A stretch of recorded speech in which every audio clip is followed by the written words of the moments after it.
जादुई 3 मखमली गाउन। यह कहानी रामपुर गांव की है, जहां एक शंकर नाम का आदमी अपनी 2 बेटी और अपनी पत्नी के साथ रहता था। शंकर की दोनों बेटियां जुड़वा पैदा हुई थी, इसलिए उन दोनों का नाम आरती और माला रखा गया और वो अपने परिवार के साथ खुशी खुशी रहती थी।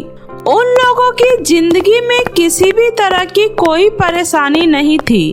तभी ऐसे ही कुछ दिनों बाद आरती और माला का जन्मदिन आता है। तभी जब उस दिन वह दोनों सोकर उठती है तो वह देखती है कि उनके सामने उनके माता पिता खड़े हैं और उनके उठते ही वे लोग उन्हें जन्मदिन विश करते हैं। और तभी वह दोनों बहनें बहुत ही ज्यादा खुश हो जाती है।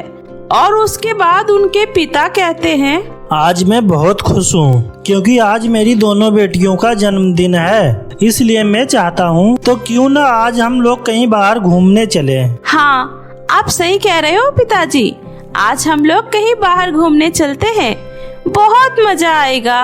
बाहर घूमने जाने की बात सुनकर वे दोनों बहनें बहुत खुश हो जाती है। तभी थोड़ी देर में उसका पूरा परिवार घूमने जाने के लिए तैयार हो जाता है और फिर वह बाहर घूमने जाने के लिए चले जाते हैं। आज शंकर का पूरा परिवार बहुत खुश था, लेकिन उन लोगों को इस बात का जरा भी अंदाजा नहीं था कि उन लोगों की यह खुशी सिर्फ चंद मिनटों की ही है, क्योंकि तेज स्पीड में गाड़ी चलाने की वजह से उनकी कार का एक ट्रक के साथ एक्सीडेंट हो जाता है और इस सड़क हादसे में उसकी मां सावित्री का वहीं पर देहांत हो जाता है। कुछ लोग शंकर और उनकी दोनों बेटियों को हॉस्पिटल लेकर जाते हैं और वहां पर उनका कई दिनों तक इलाज चलता है। तभी जब शंकर को होश आता है तो डॉक्टर उसे उसकी बीवी के मौत की खबर देते हैं। यह सुनकर शंकर पूरी तरह से टूट जाता है और जोर जोर से रोने लगता है। जब यह बात उसकी दोनों बेटियों को पता चलती है तो वे दोनों भी फूट फूट कर रोने लगती है। उन लोगों की जिंदगी से तो जैसे खुशियां ही चली गई थी, क्योंकि अब वह लोग ना ही किसी से बात करते और ना ही कुछ खाते पीते थे। वे लोग बस अपने कमरे में ही दिन भर उदास बैठे रहते थे और शंकर को तो घर चलाने के लिए काम पर जाना ही पड़ता था, लेकिन वो अपनी बेटियों के लिए बहुत परेशान होता था। तभी एक दिन शंकर जब घर आता है तो उसकी दोनों बेटियां उनसे कहती है, पिताजी, क्या अब हमारी माँ हमारे पास कभी नहीं आएगी? हाँ पिताजी, प्लीज बताओ ना, अब हमारी माँ हमारे पास कभी नहीं आएगी क्या? तुम चिंता मत करो मेरी बेटियों, तुम्हारी माँ तुम्हारे पास एक दिन जरूर आएगी और मैं तुम लोगों के लिए तुम्हारी माँ जरूर लाऊंगा। शंकर ने अपनी बेटियों को तसल्ली देने के लिए यह बात कह तो दी, लेकिन उसे यह बात खुद भी नहीं पता थी कि वह उन लोगों के लिए उनकी माँ कहाँ से लेकर आएगा। तभी शंकर दूसरी शादी करने की सोचता है। वह कुछ ही दिनों के बाद काजल नाम की औरत से दूसरी शादी कर लेता है, क्योंकि काजल के पति की भी कुछ समय पहले एक बीमारी की वजह से मौत हो गई थी और उसकी भी एक बेटी थी सोनम। काजल और उसकी बेटी सोनम को देखकर आरती और माला बहुत ही ज्यादा खुश हो जाती है, क्योंकि उन्हें लगता था कि उनकी नई माँ उन्हें उनकी माँ की तरह ही प्यार करेगी। लेकिन ऐसा कुछ नहीं होता है। कुछ समय तक तो सब कुछ बिल्कुल ठीक चलता है, लेकिन कुछ समय के बाद काजल ने भी अपना असली रूप दिखाना शुरू कर दिया। वह आरती और माला के साथ सौतेला व्यवहार करने लगी। वह उन दोनों से दिन भर घर का सारा काम करवाती थी और अपनी बेटी से बहुत प्यार करती थी। जब शंकर काम पर चला जाता था तो काजल उन दोनों बहनों से घर का सारा काम करवाती थी। ऐसे ही एक दिन जब शंकर काम पर चला गया, तभी काजल आरती और माला से कहती है, अरे ओ महारानी, अब तुम दोनों का बाप काम पर चला गया है, इसलिए अब तुम दोनों उठकर घर का सारा काम करो और मैं अपनी बेटी के साथ शॉपिंग करने जा रही हूँ और जब मैं वापस आऊँ तो घर का सारा काम हो जाना चाहिए, वरना मैं तुम दोनों की टांगे तोड़ दूंगी, समझे तुम दोनों? ठीक है माँ, हम लोग घर का सारा काम कर लेंगे। लेकिन माँ, मेरे और माला के भी कपड़े अब पुराने हो चुके हैं और पिताजी ने भी कहा था कि माँ से बोल देना वो तुम्हारे लिए नए कपड़े ले आएगी। तो क्या आप हमारे लिए भी नए कपड़े ले आओगी? अरे तेरे बाप ने कहा है ना, तो उसी से जाकर मांग, क्योंकि मेरे पास इतना फालतू समय नहीं है कि मैं तुम लोगों के लिए कपड़े खरीदने में समय बर्बाद करूं। और तुम लोगों के पास जो है ना वही पहनो, ज्यादा स्टाइल मारने की जरूरत नहीं है, समझी? इतना कहकर काजल अपनी बेटी को लेकर शॉपिंग करने के लिए चली जाती है। तभी थोड़ी देर बाद काजल अपनी बेटी के लिए एक सुंदर सी ड्रेस लेकर आती है और जब उस ड्रेस को आरती और माला देखती है तो उन्हें भी वो ड्रेस बहुत ही पसंद आती है। तभी वे लोग काजल से कहती है, अरे वाह माँ, ये ड्रेस तो कितना खूबसूरत है। खूबसूरत तो होगा ही, क्योंकि यह मैं अपनी बेटी के लिए लाई हूँ। और वैसे भी तुम दोनों से किसी ने पूछा है, इसलिए तुम दोनों चुपचाप यहाँ से जाओ और अपना काम करो। चलो अब भागो यहाँ से। उसके बाद काजल की बेटी सोनम कहती है, अरे माँ, आपको पता है ना कि कल हमें पार्टी में जाना है, तो मैं यही गाउन पहनकर कल पार्टी में जाऊंगी, क्योंकि माँ वहाँ पर एक बहुत बड़े बिजनेसमैन के दोनों बेटे आ रहे हैं और इसलिए मैं चाहती हूँ कि उन लोगों की नजर सिर्फ मुझ पर ही टिकी हो। हाँ मेरी बच्ची, तुम देखना, उन लड़कों को तो तुम ही पसंद आओगी, और अगर उन दोनों में से कोई भी एक तुमसे शादी करने के लिए तैयार हो गया तो मेरी बेटी की किस्मत ही बदल जाएगी। तभी आरती और माला का भी पार्टी में जाने का बहुत मन था, लेकिन काजल उन्हें पार्टी में जाने के लिए मना कर देती है। दुखी होकर आरती और माला अपने कमरे में चली जाती है। तभी आरती कहती है, मेरा भी पार्टी में जाने का बहुत मन कर रहा है, लेकिन माँ ने तो हमें साफ साफ मना कर दिया है। हाँ, तुम सही कह रही हो, आखिर वो हमारी सौतेली माँ है ना, इसलिए वो हमारे साथ ऐसा करती है। अगर आज हमारी माँ जिंदा होती तो वो हमारे साथ ऐसा कभी नहीं होने देती। इतना कहकर कुछ समय बाद आरती और माला सो जाती है। तभी अगले दिन काजल और उसकी बेटी तैयार होकर पार्टी में चली जाती है। इधर बेचारी आरती और माला उदास होकर रह जाती है। तभी अचानक बाहर से कुछ आवाज आती है। दोनों बहनें उस आवाज को सुनकर बाहर जाती है तो वो देखती है कि एक गरीब बूढ़ी औरत उनके घर के बाहर खड़ी है और वो उनसे खाना मांग रही है। अरे अम्मा, आप अंदर आइए, मैं आपको खाना खिलाती हूँ। तभी आरती अम्मा को अंदर लेकर जाती है और दोनों बहनें मिलकर उस गरीब अम्मा को खाना खिलाती है। खाना खाने के बाद वो अम्मा बोलती है, अरे बेटी, तुम लोगों के घर में कोई नहीं है क्या? तुम्हारे माता पिता कहाँ हैं? तभी माला उस बूढ़ी महिला को सारी बातें बताती है। अच्छा, तो ऐसी बात है, अब तुम चिंता मत करो बेटी, अब तुम दोनों भी उस पार्टी में जा सकती हो और देखना, उस बिजनेसमैन के बेटे को तुम दोनों बहनें ही पसंद आओगी और इसके लिए मैं तुम्हें कुछ देना चाहती हूँ। इतना कहकर वह बूढ़ी महिला अपने जादू से जादुई 3 गाउन ले आती है और कहती है, सुनो बेटी, इन तीनों गाउन में से 2 गाउन जादुई है और इन्हें पहनकर तुम दोनों बहुत ही खूबसूरत लगोगी, और यह तीसरी वाली गाउन तुम अपनी सौतेली बहन को दे देना। इतना कहकर वह अम्मा वहाँ से चली जाती है। तभी जैसे ही आरती और माला वह जादुई गाउन पहनती है तो वह राजकुमारी की तरह सुंदर दिखने लगती है। वे दोनों एक दूसरे को देख ही रहे होते हैं कि तभी वहाँ पर उसके पिता शंकर आ जाता है और उनसे कहता है, अरे वाह, मेरी दोनों बेटियां तो और राजकुमारी जैसी लग रही हैं। लेकिन बेटी, कहाँ जाने की इतनी तैयारी हो रही है?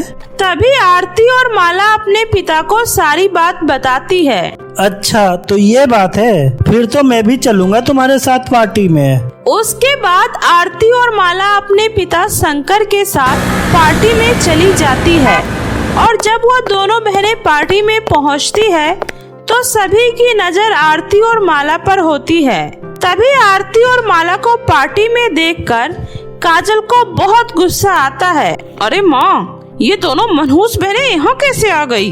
अरे पता नहीं बेटी, और ऊपर से अपने बाप को भी लेकर आई है, और अब इसके बाप के सामने तो हम इसे कुछ कह भी नहीं सकते। तभी काजल शंकर के सामने दिखावा करते हुए कहती है अरे आरती और माला बेटी, जब मैंने तुम लोगों से कहा था कि पार्टी में आने के लिए, तब तो तुम दोनों ने मना कर दिया था। चलो अच्छा ही हुआ तुम दोनों भी अब यहाँ पर आ गई हो। उसके बाद आरती और माला एक दूसरे की तरफ देखकर मुस्कुराती है और अपनी जादुई गाउन की मदद से वो अपनी सौतेली बहन के ड्रेस पर जूस गिरा देती है। अरे ये क्या हुआ? मेरी ड्रेस तो पूरी तरह से खराब हो गई और अभी थोड़ी देर में ही उस बिजनेसमैन के बेटे आने वाले हैं। अब मैं क्या करूं? मुझे तो कुछ समझ में नहीं आ रहा। अरे सोनम, तुम चिंता मत करो, मेरे पास एक बहुत ही सुंदर गाउन है, तुम वो पहन लो। तभी उस अम्मा का दिया हुआ वह गाउन जैसे ही सोनम देखती है, वह बहुत ही ज्यादा खुश हो जाती है क्योंकि उसे वह गाउन बहुत ही पसंद आता है। तभी वह उस गाउन को लेकर चेंजिंग रूम में चेंज कर लेती है। लेकिन जैसे ही सोनम वह गाउन पहनती है, गाउन पहनते ही सोनम बहुत ही बदसूरत दिखने लगती है और पूरी पार्टी में पागलों की तरह हरकतें करने लगती है। तभी यह सब देखकर काजल को बहुत बुरा लगता है, लेकिन आरती और माला यह सब देखकर बहुत खुश होती है और पार्टी में आए सभी लोग सोनम की ऐसी हरकतें देखकर उसका बहुत मजाक उड़ाते हैं। तभी थोड़ी ही देर बाद उस बिजनेसमैन के दोनों बेटे वहां आ जाते हैं और वह आरती और माला को देखते ही उन्हें पसंद कर लेते हैं और वह उन दोनों बहनों को शादी के लिए प्रपोज करते हैं। और तभी कुछ दिनों बाद आरती और माला की शादी उस बिजनेसमैन के दोनों बेटों से हो जाती है और उधर सोनम पूरी तरह से पागल हो जाती है और वह किसी के भी सामने पागलों जैसी हरकतें करने लगती है, जिससे काजल की बहुत बेइज्जती होती है और उसे बहुत बुरा लगता है। इस तरह काजल और सोनम को उसे उसको किए का सजा मिल जाता है। जादुई मखमली लहंगा और चंद्रहार। बहुत समय पहले की बात है, एक गांव में रोहन और चांदनी नाम के दो अनाथ बच्चे रहते थे। उनका इस दुनिया में कोई नहीं था। एक दिन दोनों भाई बहन जंगल में लकड़ियां काट रहे थे। तभी सनाका नाम की जादूगरनी दोनों बच्चों को पकड़कर अपने घर ले आती है। आज से तुम दोनों यहीं रहोगे और मेरे लिए काम करोगे। अगर तुमने यहाँ से भागने की गलती की तो इसका अंजाम बहुत बुरा होगा। उस जादूगरनी के डर से दोनों भाई बहन उसी के पास रहने लगे। सनाका पूरे दिन दोनों भाई बहन से खूब सारे काम करवाती और उसे ठीक से खाना तक नहीं देती थी। इसी तरह दिन बीत रहा था। एक दिन सनाका ने 2 दिनों से दोनों भाई बहन को कुछ भी खाने को नहीं दिया। रोहन और चांदनी को बहुत भूख लगी थी। बहुत हुआ भाई, मैं अब तुम्हें और तकलीफ में नहीं देख सकती। कैसे भी करके आज रात जादूगरनी के सोने के बाद हम जंगल में भाग जाएंगे। जैसे ही रात होती है, दोनों भाई बहन अपने प्लान के मुताबिक चुपके से वहां से भाग जाती है। अगली सुबह जब सनाका ने देखा दोनों भाई बहन वहां नहीं हैं, तो वे अपने जादुई गोले में देखकर गुस्से से बोली, तुम्हारी हिम्मत कैसे हुई यहाँ से भागने की? जादुई जंगल, मैं तुम्हें आदेश देती हूँ, ये दोनों भाई बहन उस जंगल के किसी भी नदी से पानी पिए तो ये दोनों एक जानवर में बदल जाए। इधर दोनों भाई बहन जंगल में भागते हुए काफी दूर निकल गए। रोहन काफी थक गया था, उसे बहुत तेज प्यास लगी थी। दीदी, मुझे बहुत तेज प्यास लगी है। भाई वो देखो, यहाँ पास ही एक नदी है, चलो चलकर पानी पीते हैं। रोहन जैसे ही पानी पीने के लिए नीचे झुकता है, नदी में से आवाज आती है, सावधान, जो भी मेरी नदी का पानी पिएगा वो शेर में बदल जाएगा। रुक जाओ भाई, इस नदी का पानी मत पियो, चलो यहाँ से। पर दीदी, मुझे बहुत तेज प्यास लगी है। भाई कहीं और चलकर देखते हैं, शायद हमें कहीं कोई दूसरी नदी मिल जाए। थोड़ी दूर चलने के बाद उन्हें एक दूसरी नदी मिलती है, लेकिन उस नदी से भी वही जादुई आवाज आती है, सावधान बच्चे, अगर तुमने मेरा पानी पिया तो तुम एक भेड़िए में बदल जाओगे। दोनों भाई बहन वहाँ से भी आगे बढ़ गए। तभी दोनों भाई बहन थककर एक पेड़ के नीचे सो गए। रोहन को बहुत तेज प्यास लगी थी। जब उसकी बहन सो रही थी तब रोहन चुपके से उठकर नदी के पास जाकर उस नदी का पानी पी लेता है। जो भी मेरी नदी का पानी पिएगा वो एक हिरन में बदल जाएगा। और अगले ही क्षण रोहन हिरन में बदल जाता है। हिरन बनकर रोहन अपनी बहन के पास आता है और उसे उठाता है। नहीं भाई, ये तुमने क्या किया? लेकिन भाई तुम घबराओ मत, मैं हूँ ना, मैं तुम्हें कुछ नहीं होने दूंगी। ये लो, ये माँ की आखिरी निशानी, माँ का चंद्रहार है। इसे मैं तुम्हारे गले में डाल देती हूँ। इससे मैं तुम्हें आसानी से जंगल के बाकी हिरणों में पहचान लूंगी। इस तरह दोनों भाई बहन उस जंगल से निकलकर एक सुनसान झोपड़ी के पास पहुँचे। भाई, रहने का ठिकाना मिल गया। और देखो, यहाँ आसपास हरे भरे घास और फल है और यहाँ का पानी भी अच्छा है। अब से हम यहीं पर रहेंगे। और इस तरह दोनों भाई बहन उस घर को अच्छे से साफ करके वहीं रहने लगते हैं। ऐसे ही काफी समय बीत गया। एक बार जंगल में दूर देश का राजकुमार अपने कुछ सिपाही के साथ आया।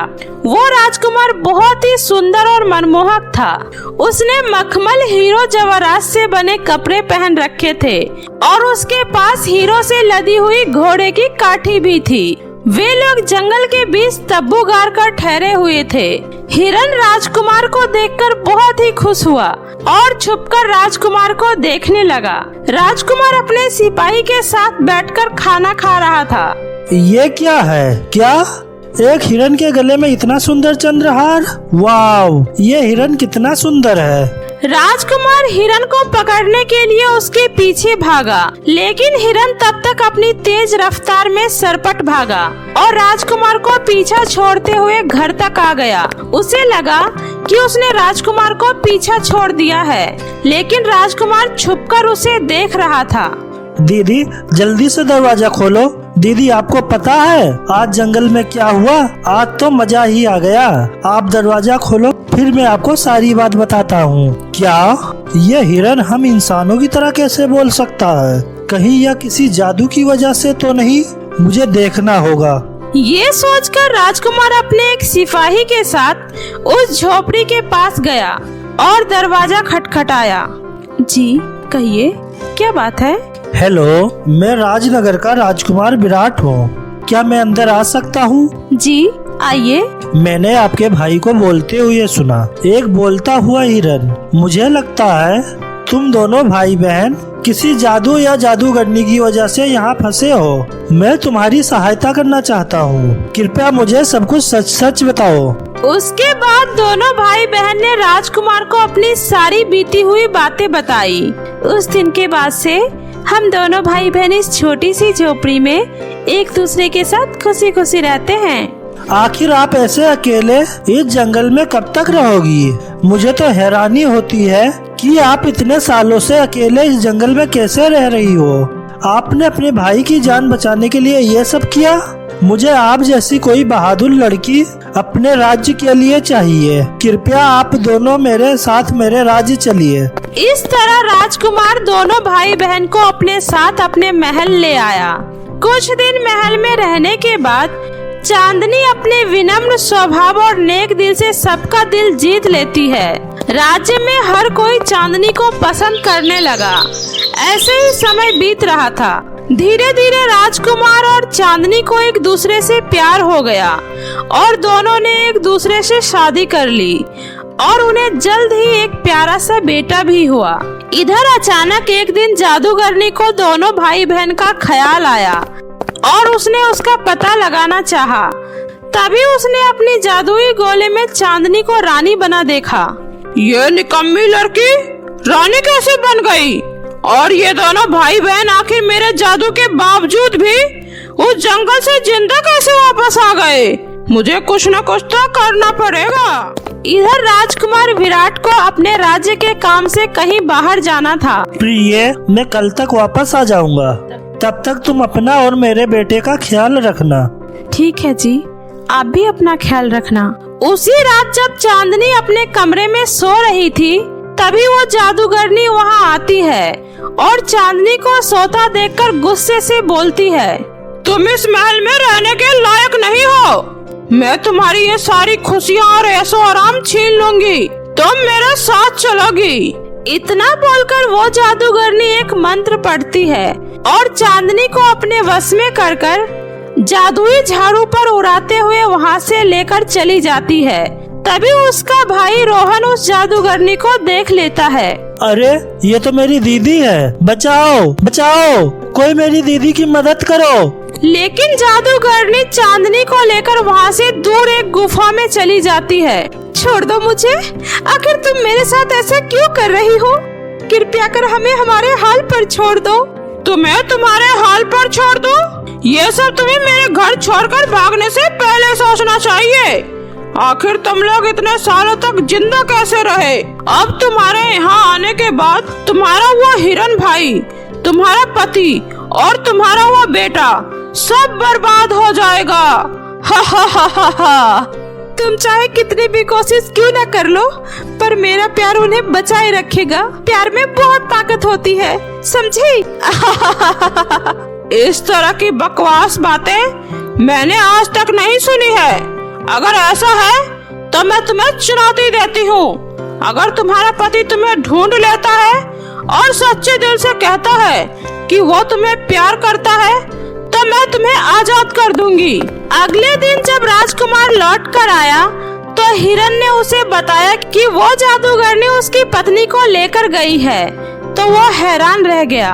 वो जादूगरनी कहाँ रहती है? हमें उसका पता बताओ। माफ करिए महाराज, हमें नहीं पता कि वो कहाँ रहती है। राजकुमार परेशान होकर अपने कक्ष में बैठा था। तभी एक दासी उसके पास आई और बोली, महाराज, कल रात बहुत अजीब हुआ। जब मैं राजकुमार के कमरे में थी तब वहाँ रानी आई और अपने बच्चे को गोद में उठाकर बोली, ओ मेरा प्यारा बच्चा, मुझे नहीं पता अब मैं तुमसे और मिल पाऊंगी या नहीं, पर मेरे बेटे, मैं तुम्हें बहुत चाहती हूँ और याद रखना, मैं हमेशा तुम लोगों के साथ रहूंगी। हमेशा खुश रहना बेटा। महाराज, रानी बहुत ही कमजोर लग रही थी, जैसे मानो वो कोई इंसान नहीं बल्कि एक आत्मा हो। महाराज, रानी बहुत बड़ी मुसीबत में है, कृपया उन्हें बचा लीजिए। हम रानी को नहीं खोना चाहते। ठीक है, आज रात मैं भी तुम्हारे साथ इंतजार करूंगा। इतना बोलकर राजकुमार दासी के साथ रात होने का इंतजार करने लगा। जैसे ही 12 बजा तभी रानी की आत्मा वहां आई। ओह मेरा प्यारा बच्चा, तुम ठीक तो हो ना? बेटा, शायद मैं अब दोबारा तुम्हें कभी नहीं मिल पाऊं, लेकिन याद रखना, मैं हमेशा तुम्हारे साथ रहूंगी। खुश रहना बेटा और अपने पिता का नाम रोशन करना। तभी राजकुमार चांदनी के पास आता है। प्रिय, ओह मुझे यकीन था तुम जरूर आओगे।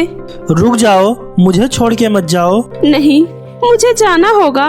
ये मेरा शरीर नहीं है बल्कि मेरा प्यार है जो तुम दोनों से मिलना चाहता था, इसलिए मैं यहाँ आ गई। अगर मैं और देर तक यहाँ रह गई फिर तुम मुझे हमेशा के लिए खो दोगे। मुझे जाना होगा। कहाँ है वो चुड़ैल? कहाँ रखा है उसने तुम्हें? जादुई जंगल में, पहाड़ों के ऊपर। लेकिन वो चुड़ैल बहुत ही शक्तिशाली है, तुम उसे सिर्फ अपनी प्यार की ताकत से ही हरा सकते हो। इतना बोलकर चांदनी की आत्मा वहाँ से गायब हो गई। राजकुमार चांदनी को बचाने के लिए कुछ भी करने को तैयार था। वो अपनी सेना के साथ जादुई जंगल की तरफ निकलने ही वाले थे। तभी राज्य की गुरु माता आती है और बोलती है, बेटे, ये रानी का मखमली लहंगा है, इसे अपने साथ रख लो। ये हर संकट से तुम्हें बचाए रखेगा। राजकुमार उस लहंगे को लेकर अपनी रानी को बचाने के लिए निकल जाता है। वह जंगल बहुत ही कठिनाइयों से भरा था, इसलिए राजकुमार अपने सभी सैनिकों को वहीं रुकने को बोलता है और खुद ही रानी को बचाने के लिए आगे बढ़ता है। राजकुमार हर हाल में अपनी पत्नी को बचाना चाहते थे। वो हर मुसीबत से लड़ते हुए आगे बढ़ रहे थे और अंत में वो जादूगरनी के पहाड़ के पास भी पहुंच गए। लेकिन जैसे ही जादूगरनी ने राजकुमार पर वार किया, उस जादुई लहंगे ने हर तरह के जादू से राजकुमार को बचा कर रखा और वो अंत में रानी तक पहुंचने ही वाले थे। तभी जादूगरनी ने रानी पर हमला कर दिया, लेकिन रानी को भी कुछ नहीं हुआ क्योंकि जादुई लहंगा उसे भी बचा रही थी। और इस तरह राजकुमार चांदनी तक पहुंच जाते हैं। मेरी जान, तुम आ गए। तुमने आने में बहुत देर कर दी राजकुमार, अब ये ज्यादा देर तक जिंदा नहीं बच पाएगी। दुष्ट जादूगरनी, तू मेरी रानी को कभी मुझसे अलग नहीं कर सकती। ए जादुई लहंगे, इस जादूगरनी को हमेशा के लिए मेढक बनाकर इसकी सारी काली शक्तियाँ छीन लो। राजकुमार के इतना कहते ही चुड़ैल मेढक में बदल जाती है। चुड़ैल के मेढक बनते ही रोहन भी हिरन से वापस इंसान बन जाता है और फिर राजकुमार जादुई लहंगा से बोलकर रानी को भी पूरी तरह से स्वस्थ कर देता है। और फिर राजकुमार रानी को लेकर अपने राज्य आ जाता है। रानी को सही सलामत देखकर सभी बहुत ही खुश होते हैं और फिर सभी प्यार से रहने लगते हैं। तो मेरे प्यारे दोस्तों, कैसी लगी आपको मेरी ये कहानी? मुझे कमेंट करके जरूर बताएं। कहानी अच्छी लगी हो तो इसे अपने दोस्तों के साथ भी शेयर करें। और हाँ दोस्तों, अगर आपने अब तक मेरे चैनल जादुई टीवी को सब्सक्राइब नहीं किया है तो जल्दी से नीचे लाल बटन दबाकर अभी सब्सक्राइब कर ले। तो मिलते हूँ फिर किसी ऐसे ही जादुई मजेदार कहानी के साथ। तब तक अपना ध्यान रखें। बाय बाय दोस्तों।